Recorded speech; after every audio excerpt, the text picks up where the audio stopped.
যে নারী কমিশন সংস্কারের নামে যে নীতিমালা দিয়েছে সরকারের কাছে ৩১৮ পৃষ্ঠার একটি নীতিমালা, সেই নীতিমালার ভিতরে 18টার উপরে পুরাপুরি কোরআন হাদিস বিরোধী সরাসরি, এগুলোর আমরা তীব্র প্রতিবাদ জানাই।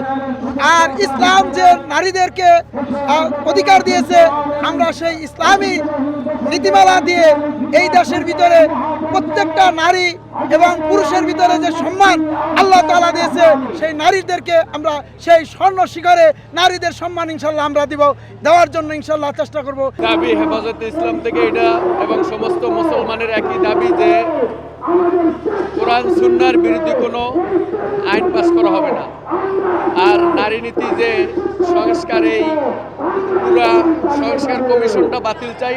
নতুন করে এরা যে কোরআনের বিরুদ্ধে যে আইনগুলো করছে এইটা এবং এই সংস্কার এটা বিলুপ্ত করতে চাই। এবং যে মুসলমানদের উপরে যে শাপলা চত্বরে যে মামলাগুলো হয়েছিল ওই সময়, এই তাদের এই মিথ্যা মামলা প্রত্যাহার করতে হবে এবং এই শাপলা চত্বরের এই হত্যাকাণ্ডের বিচার। যেটা আছে সেটা আমরা চাই না। আমরা ইসলামকে বিশ্বাস করি।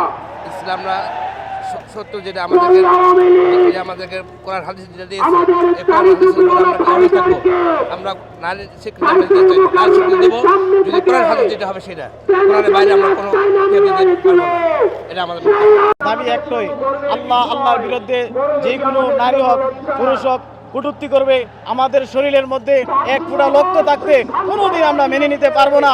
এমনকি পুরা জাতিসংঘ এবার জবাব দিতে হবেই ইনশাআল্লাহ। নারীর বিরুদ্ধে যে আইনগুলো চলতেছে এগুলোর জন্য আইন পাস না করা হয় এবং নারীরা যে সাহসটা পাইলো তাদের বিচার হোক এবং তাদেরকে আমরা আইনের আওতা আনার জন্য দাবি জানাচ্ছি। থেকে এটাই প্রমাণ হয় যে এই দেশ মুসলমানদের দেশ, হেফাজতে ইসলামের দেশ।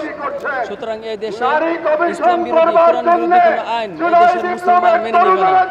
আর ডক্টর ইউনূস সাহেবকে বলতে চাই, আপনার নাম মোহাম্মদ ডক্টর ইউনূস, আপনার নামের আগে যেহেতু মোহাম্মদ আছে, আবার ইউনূস নবীর সাথে মিল আছে, অতএব আপনার জন্য ঠিক হবে না নারীদের, বেশ্যা নারীদের কথা শুনে এদেশে ইসলাম বিরোধী আইন পাশ করা।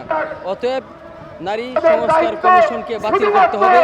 এই ইসলামী সম্মেলন থেকে এটি আমাদের দাবি। নারী সংস্কার কমিশন নামে যে কমিশন করা হয়েছে, এই কমিশন আমরা মানি না। এরা দেশের শান্তি শৃঙ্খলা নষ্ট করে বিনষ্ট সৃষ্টি করছে, বিতর্ক প্রস্তাব দিয়ে দেশে অস্থিতির সৃষ্টি করছে।